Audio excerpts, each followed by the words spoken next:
지난 시간에는 미국 독립전쟁과 남북전쟁에 대해서 살펴봤습니다. 이제 미국은 땅을 넓히고 사서 엄청나게 팽창합니다. 이런 미국 땅에 이제 무슨 일이 벌어질까요? 오늘 세계 1차 대전과 그리고 미국이 세계 경제 대공황, 이 두 가지 사건들에 대해서 배우도록 하겠습니다. 그러면 본격적으로 그렇게 많은 땅을 넓히고 키웠는데 사람들이 부족했거든요. 어떻게 미국으로 많은 이민자들이 넘어왔을까요? 지금부터 살펴보도록 하겠습니다.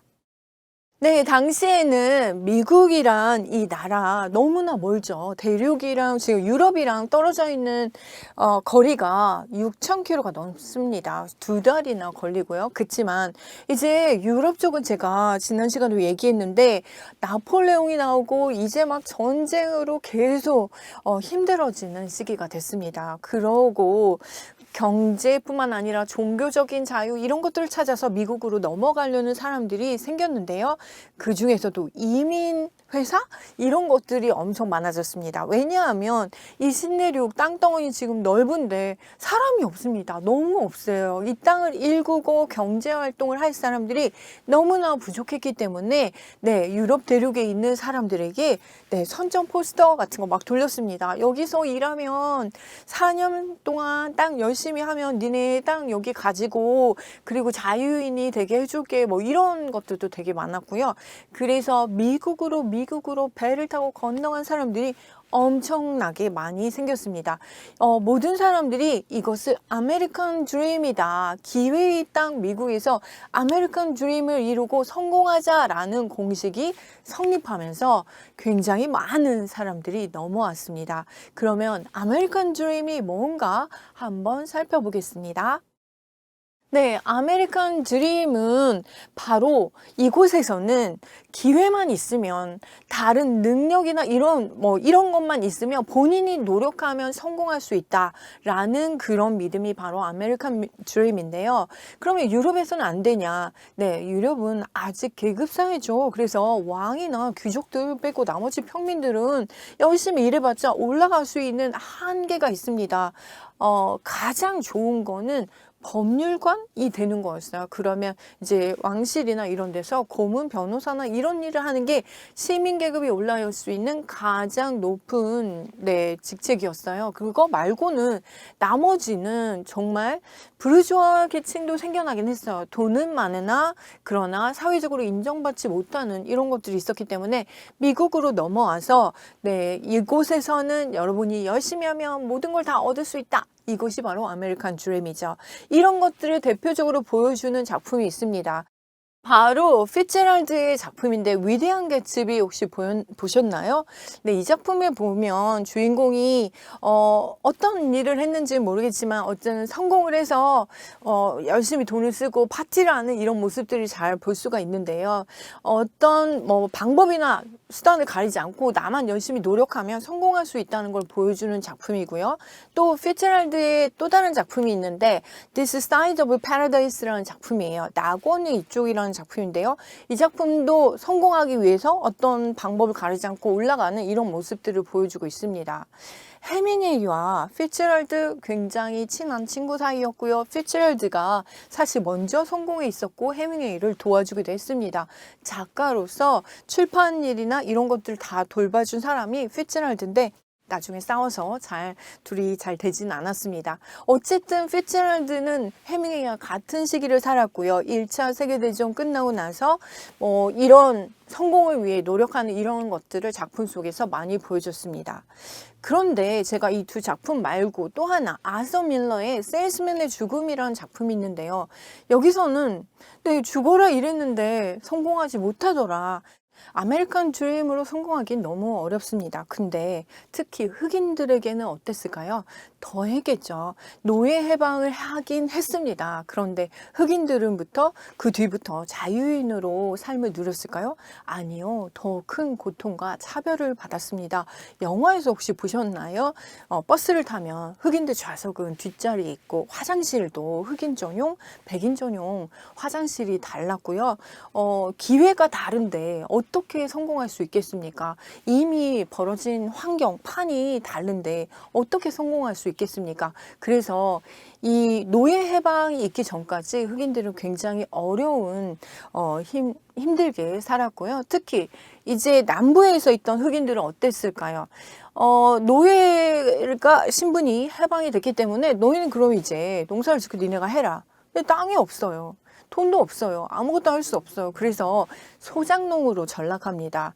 바로 농장주가 너 이거 농사 여기서 줘. 그리고 거기서 벌은 거를 나 얼마 주고 너 이렇게 갖는 거죠. 근데 그 비율도 굉장히 나빴겠지만 이 남부 쪽에서 지금 농사 지은 게 뭐였죠?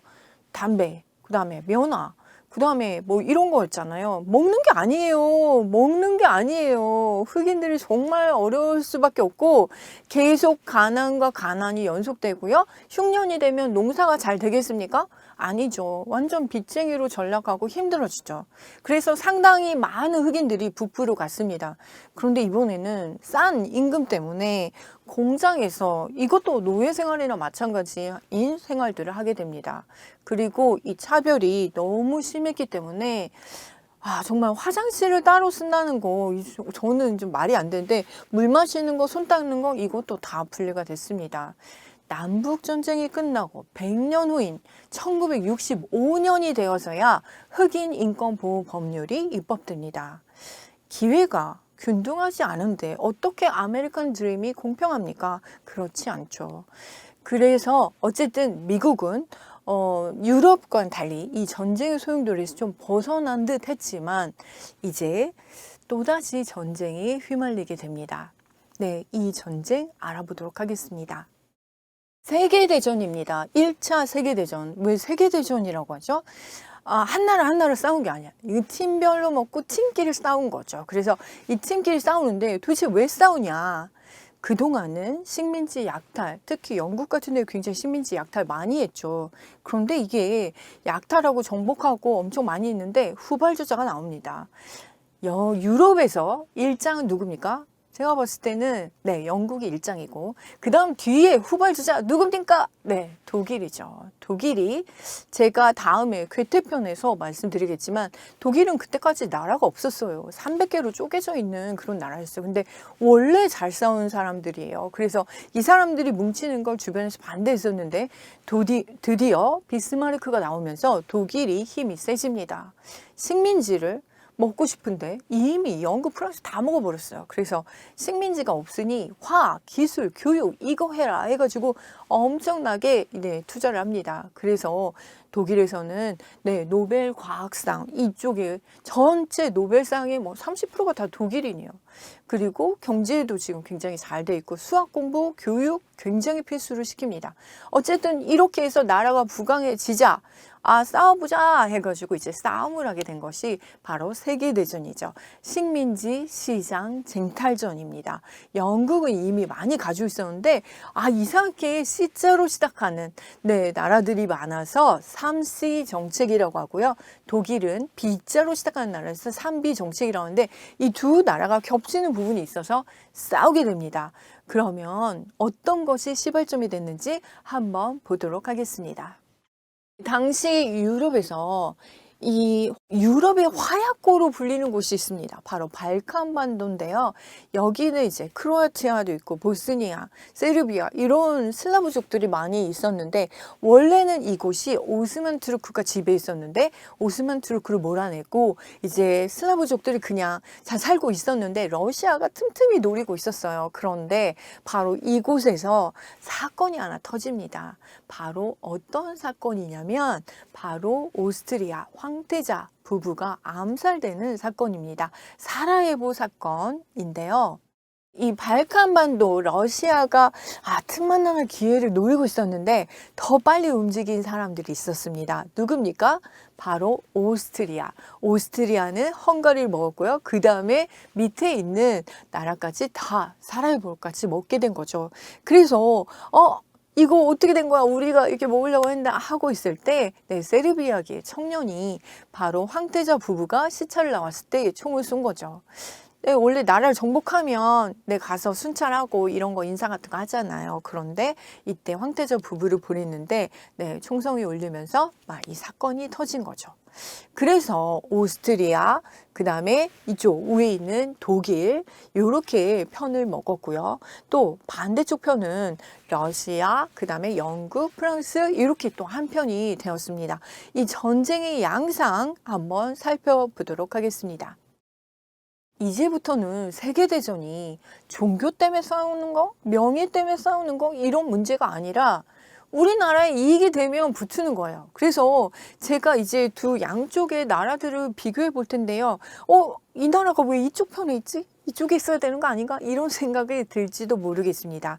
먼저 동맹팀 먼저 보도록 하겠습니다. 동맹팀은 오스트리아가 있고요. 그 다음에 독일, 이탈리아, 그 다음 오스만, 불가리아 이렇게 붙어 있습니다. 이탈리아는 중간에 저쪽으로 갑니다. 그리고 이쪽 편에 볼게요. 연합팀 볼게요. 연합팀은 세르비아 있고요. 그 다음에 러시아, 프랑스, 영국, 일본. 미국은 언제 어디 이 싸움에 관계없는데 왜 세계대전에 나와요? 아니에요. 나중에 참가합니다. 처음에는 싫다고 했는데 나중에 참가하고요. 여기 지금 연합팀에 러시아 있잖아요. 러시아 어떻게 됩니까? 우리나라 지금 혁명 일어나서 난리 났어. 나 갔다 올게. 가버립니다. 그러니까 이 전쟁이 세계대전이긴 한데 팀별로 먹고 하는 거인데요.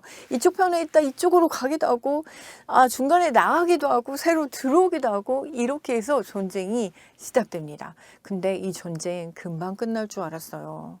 그런데 그렇지 않습니다. 이 전쟁이 도대체 왜 금방 끝날 수 없는지 살펴보도록 하겠습니다.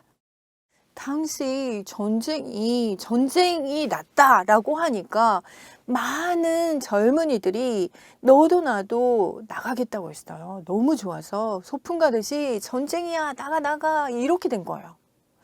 그리고 사진마다 다 웃으면서 사진을 찍었어요. 그런데 실체는 다릅니다.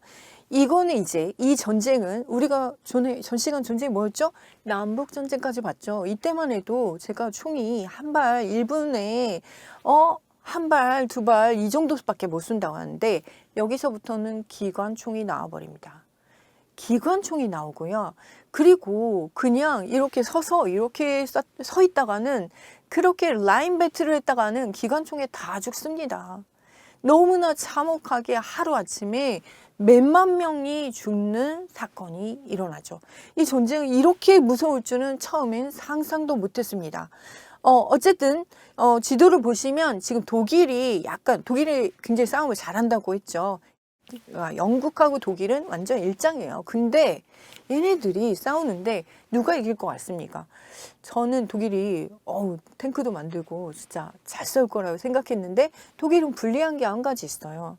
러시아가 이쪽 편에 있어요. 그러니까 독일은 이 서부 전선과 그 다음에 이쪽 러시아 쪽하고 양쪽 두 군데에서 공격을 받는 상황이 되기 때문에 이게 굉장히 힘들죠.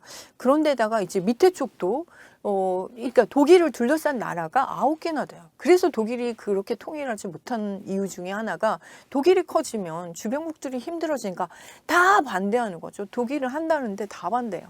어쨌든 이렇게 양쪽에서 싸우게 되고 그 다음에 이제 잠시 후에 또 무기도 좀 더 비교해 보도록 할게요. 그런데 그 전에 미국은 왜 참전 안 했을까요? 네, 첫 번째 이유가 뭘까요? 미국은 어떤 나라입니까? 유럽에서 온 사람들이 만든 나라예요. 근데 독일에서도 오고 영국에서도 오고 프랑스에서도 오고 이탈리아에서도 옵니다. 그러면 지금 이 전쟁이 지금 패를 나눠서 싸우는데 아니 어디 들어가? 아니 어느 편에 들어가서 싸우자는 겁니까? 그래서 반대했고요. 우리는 그런 이유로 싸울 수 없다. 또 하나 두 번째 더 큰 이유죠.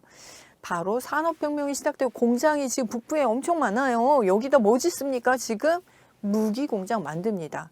지금 미국이 갑자기 이제 부를 형성하게 되는 이유 중에 하나가 무기 공장을 만들어서 지금 세계대전이 일어나는 양쪽 나라들한테 무기를 공급해 주는 나라가 바로 미국입니다. 그래서 주머니에 돈만 챙기는 거죠. 따로 싸울 이유가 없어요. 우리는 돈만 벌면 돼. 이렇게 생각했던 것 같습니다. 그래서 미국은 참전하지 않습니다. 네, 그러면 본격적으로 두 나라, 양쪽 나라, 비교 좀 해볼게요. 독일이 그래도 이쪽에 일장이니까 이쪽에서 가장 센 군대는 뭘까요? 독일은 해군은 그렇게 세지 않습니다. 왜냐하면 독일이 바다로 나갈 수 있는 길이 위쪽 함부르크밖에 없어요. 근데 영국은 일단 섬나라기 때문에 해군력이 옛날부터 대단했던 나라라서 이쪽은 해군이 훨씬 더 세죠. 그래서 독일이 함부로 영국이랑 해군이랑 붙을 생각 하지 못해요. 대신 독일이 정말 놀라운 걸 만들어냅니다. 바로 잠수함이에요. 유보트라고 하는 건데요. 바다 밑으로 가요. 그러나 초창기 잠수함은 저희가 생각했던 것처럼 뭐 그렇게 바다로 쭉 내려가서 막 이렇게 하는 게 아니라 조금 가다가 다시 떠야 돼요. 그리고 조금 가다가 또 이렇게 떠야 되는 그런 잠수함인데 그래도 내 몰래 갈 수 있다는 게 그게 대단한 거죠. 그 다음에 총은 아까 얘기한 대로 기관총이 나왔고요. 독가스 탱크 만들어졌어요. 그래서 탱크 같은 경우는 사실 영국이 제일 먼저 만들었고요. 프랑스가 탱크가 제일 좋았죠. 처음에 영국군에서 탱크가 나왔을 때 깜짝 놀랐어요. 총을 쐈는데도 이게 뚫리지도 않고 넘어지지도 않고 그랬는데 나중에 뒤집어진 거예요. 그래서 한번 가서 보니까 네, 트랙터를 이용해서 탱크를 만들었더라고요. 그래서 독일이 그걸 또 응용해서 만들었어요. 어쨌든 무기들이 계속 나옵니다. 엄청나게 나오고요. 근데 한 나라 좀 이상한 나라인데 아까 쭉 보니까 일본이 끼어들었어요. 바로 일본은 그 전부터 청일전쟁하고 있었고요. 러일전쟁도 승리했습니다. 나중에 기회가 되면 러일전쟁 이야기 해드리겠습니다. 어쨌든 식민지 쟁탈전에 일본도 끼어들었습니다. 그러면 이제 이 전쟁이 아주 정말 1차 세계대전에 정말 이걸 빼놓고 설명할 수 없는데 요거 참호전 이야기 해보도록 하겠습니다. 1차 세계대전의 특징은 바로 참호전입니다. 이 라인 배틀은 줄 서서 이렇게 싸웠는데 기관총이 발명되었기 때문에 그렇게 싸우다는 완전 다 죽습니다. 기관총은 남북전쟁 후반에 만들어졌고요. 이때 그러면 어떻게 한 번 쏘면 몇 발이나 날아가나? 1분에 200발입니다. 그런데 이게 1차 세계대전까지 점점 더 개발이 돼서 1분에 400발이 됩니다. 여러분 1분에 400발을 이렇게 난사한다고 치면 서희 땅은 다 죽습니다. 그래서 만든 것이 참호입니다. 그래서 밑에를 파서 만든 것이 참호고요. 그 밑에 사람들이 숨어 있다가 이제 공격하려고 위로 올라가면 기관총을 쏘기 때문에 굉장히 조심해서 양쪽이 다 참호를 엄청나게 많이 팠는데 이 참호들 1차 세계대전 때 만들어진 참호가 그 길이를 다 합치면 지구 3바퀴라고 합니다. 엄청나게 많이 팠고요. 그런데 이제 독일 쪽과 프랑스 쪽이 이제 붙게 되는데 독일 쪽 참호와 그럼 프랑스 참호는 좀 달랐다고 해요. 독일 쪽은 아주 규격화해서 모든 것이 시스템화돼서 여기 나무 몇 번째 가면 위로 올라가고 여기서 꺾이고 이런 것들을 다 했는데 프랑스에서는 그냥 일단 밑에 팠다고 합니다. 이 참호전 때문에 그러면 사람들이 많이 숨어 있으니까 안 죽을 것이다 라고 생각하지만 이제 기관총만 나온 게 아니에요. 이제 대포도 하늘에서 비행기로 떨어뜨리는 이런 것들이 있었기 때문에 참호 안에는 정말 많은 사람들이 죽었고요. 이 시체를 처리하지 못해서 위생 상태도 안 좋은데 쥐가 나왔습니다. 쥐가 강아지 크기였다고 합니다. 그래서 이 강아지 크기만한 쥐들이 살아있는 사람도 다가와서 뜯어먹으려고 하는 이런 끔찍한 전쟁이 됐고요. 참호전에서 나왔다 손치더라도 또 하나의 발명품 무기가 있는데요. 그건 철조망입니다. 철조망이 쳐져 있었어요. 이때 만들어진 거죠. 그래서 이 철조망을 올라가서 피해서 이제 딴 데로 도망가려 하다가 거기다 기관총을 난사해서 많은 사람들이 죽게 됩니다. 그러면 이런 식으로 양쪽이 기관총과 철조망도 있고 이렇게 참호를 이렇게 싸운다면 얼마나 전진할 수 있을까요? 몇 달, 4개월에 겨우 8km 전진했다? 이렇게 이야기가 전해지고 있습니다. 첫날 이 쏨 전투는 굉장히 프랑스 사람들이 많이 죽은 전투인데요. 여기서 하루 만에 5만 명 이상의 사람들이 죽게 됩니다. 그리고 전체적으로는 이 최악의 학살극이다. 이런 이야기를 하고요. 이렇게 해서 처음에 웃으면서 갔던 사람들이, 그 군인들이 다 죽게 되고, 나라에서는 군인이 없어서 소년병을 모집했는데요. 12세까지 소년병을 모집했다고 합니다. 그러면 미국은 언제 참전했을까요? 바로 사건이 일어납니다. 무제한 잠수함 작전을 독일이 펼쳤는데요. 이 잠수함이 이제 처음 만들어진 거라 사실 물속에 가라앉아서 상선들이 지나가면 우리 편인지 아군인지 적군인지를 구분하지 못했다고 합니다. 정말 안타까운데요. 그래서 독일이 생각한 거는 지나가는 배들을 모두 다 격추시키자. 이게 바로 무제한 잠수함 작전입니다. 그래서 미국 상선 3척이 침몰하고요. 그런데 그거보다 사람들은 여객선, 여기에 이제 미국인들이 많이 탔어요. 루시타니아호라는 배인데요. 여기에 미국인들이 128명이나 타고 있었고 전체적으로는 1200명이 넘는 사람들이 죽게 됩니다. 그래서 이제 미국에서 국민들이 난리가 나는, 우리 국민들이 독일군의 잠수함에 공격을 받아서 죽게 됐다. 이래도 가만히 있을 거냐. 나라가 일어나서 우리도 합쳐야 돼. 이런 이야기들이 올라왔습니다. 그리고 또 하나 굉장히 중요한 사건인데요. 독일이 멕시코에게 미국 침공해줘. 그러면 너희들 영토 되찾을 수 있어. 도와주겠어. 이렇게 한 정보를 미국이 보게 된 거죠. 그래서 이제 더 이상은 참을 수 없다. 이 2가지 사건 때문에 미국이 참전합니다. 미국은 재력이 많습니다. 무기 어마무시합니다. 여기서 다 만드니까 그 무기를 가지고 이제 유럽 본토로 갑니다. 싸움을 하러 영국과 프랑스를 도와주러 가게 되는 전쟁입니다. 미국은 이런 재료를 가지고 참전했는데 어이없게 싱겁게 바로 끝나게 되는데 사건이 하나 있습니다. 바로 스페인 독감입니다. 몇 개월 사이에 2천만 명의 사람들이 죽게 되는데요. 이때 사실 이게 스페인에서 발병한 유행 독감 아닙니다. 스페인은 세계대전에 참가하지 않습니다. 스페인 독감 이야기를 하려고 하는데요.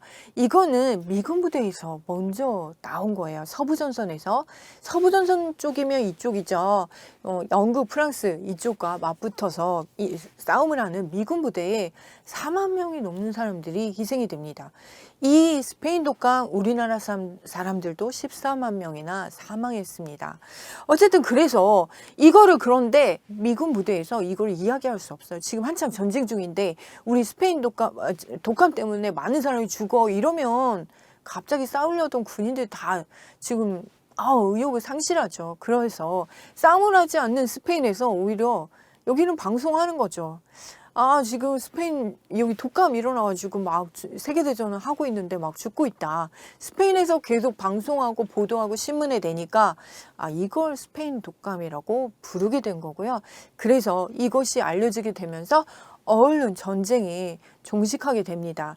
오스트리아, 불가리아, 오스만 투르크 다 항복을 했고요. 그리고 독일 황제는 자기는 끝까지 싸우겠다고 했는데 이제 독일 사람들이 아니다, 전쟁 그만하겠다, 이렇게 선언을 하죠.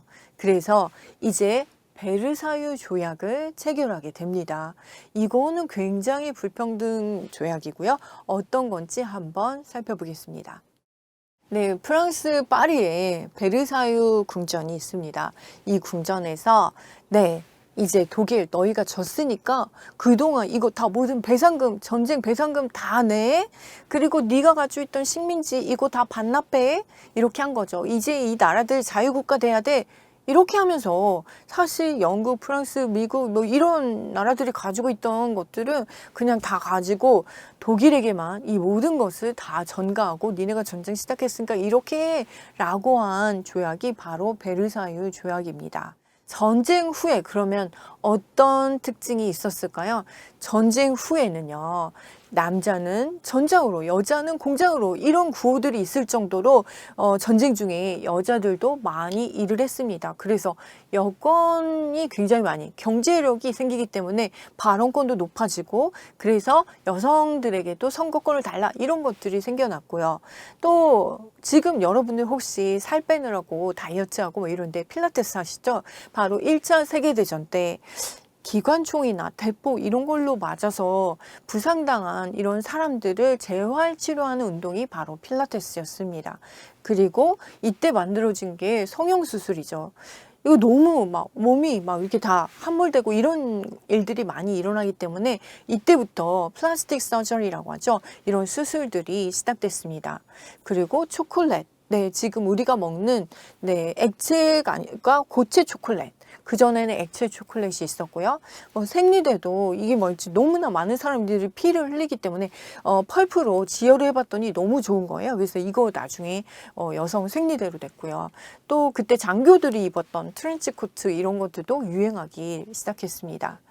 어쨌든 이제 전쟁이 끝났고요. 이제 미국으로 다시 가서 미국은 전쟁 후에 그러면 어떻게 되었을까요? 한번 알아보겠습니다. 네, 아까 얘기했던 피츠제럴드의 위대한 개츠비에서 전쟁 후에 막 정말 미국은 엄청난 성공을 거둡니다. 그래서 화려한 생활을 하고 그리고 돈도 많이 벌었죠. 그동안 무기, 군수물자 팔아가지고 돈도 많이 벌었기 때문에 흥청망청 파티들 이때 영화에 정말 많이 보입니다. 그래서 와 정말 저렇게 화려하게 이렇게 했었나 싶을 정도로 화려한 파티들도 일어났습니다. 그런데 이때를 바로 1920년대 이때를 바로 미국의 재즈 에이지라고 합니다. 가장 화려하고 성공적인 그런 시기였죠. 전쟁 끝나고 다 이제 돌아와서 그 부를 막대한 부로 성공한 그런 시대가 바로 1920년대인데요. 얼마 지나지 않아서 미국이 폭망하는 사건이 터집니다. 이게 바로 세계 경제 대공황입니다. 그렇다면 미국은 그렇게 돈을 무기를 팔아서 벌었는데 왜 갑자기 그렇게 하루아침에 주식이 휴지 조각이 되고 이렇게 망하게 된 것일까요? 바로 그 이유는 뭡니까? 무기 공장이 스톱한 거죠. 전쟁이 끝났어요. 공장이 멈추니까 실업자들이 생기겠죠. 실업자들이 생기면 돈을 안 써요. 돈을 안 쓰면 다른 물건들도 생산하지 않습니다. 전체적으로 이렇게 맞물려서 하루아침에 아주 엄청나게 주식이 폭락하고 대폭락하고 일자리를 잃은 사람들이 길거리에 널리게 됩니다. 이것이 바로 세계 경제 대공황입니다. 정확하게 세계 경제 대공황은 세계대전이 일어나고 딱 10년 후요. 1929년에 일어났고요. 이날이 목요일이었는데 그래서 암흑의 목요일이라는 이름이 붙어졌습니다. 주식 시장이 완전 폭망하게 되고요. 일자리를 잃은 사람들이 거리로 널리게 됐습니다. 미국이 이렇다면 그러면 유럽은 어떨까요? 유럽도 마찬가지죠. 다 이게 맞물려 있어서 유럽에 있는 사람들도 굉장히 어려운 시기를 겪습니다. 그 중에서 가장 어려운 나라는 어느 나라일까요? 바로 독일이겠죠. 그러면 각 나라들이 어떻게 이걸 헤쳐나가는지 조금만 살펴보고 마무리하겠습니다. 미국 같은 경우에는 루즈벨트 대통령이 바로 뉴딜 정책을 씁니다. 우리나라도 요즘 뭐 뉴딜 뭐 이런 정책 이야기 많이 하는데요. 일자리를 만들어서 실업자들을 일을 시키는 거죠. 그래서 국가의 기반 시설이 되는 뭐 댐이나 뭐나 이런 도로, 철도 이런 것들을 놓게 돼서 이런 일자리 마련한 것을 뉴딜 정책이라고 합니다. 그래서 이렇게 했고요. 그래서 미국은 막 좀 살아납니다. 영국과 프랑스는 식민지가 있기 때문에 괜찮아요. 왜냐하면 자기네 나라에서 물건 만들고 이거 안 팔려 식민지에 비슷하게 팔아버리고 이렇게 하면 되기 때문에 또 다 견딜 수가 있어요. 여기서 가장 힘든 나라는 배상금도 엄청나게 물어야 되는 독일입니다. 그러면 독일의 세계 2차 대전은 제가 독일 편에서 하고요. 여기 미국 편에서는 이렇게 다 마무리하겠습니다. 1차 세계대전까지 했고요. 이제 본격적으로 다음 두 번의 강좌에서는 해밍웨이의 여행지와 또 해밍웨이의 대표적인 작품인 노인과 바다에 대해서 본격적으로 알아보도록 하겠습니다. 수고하셨습니다.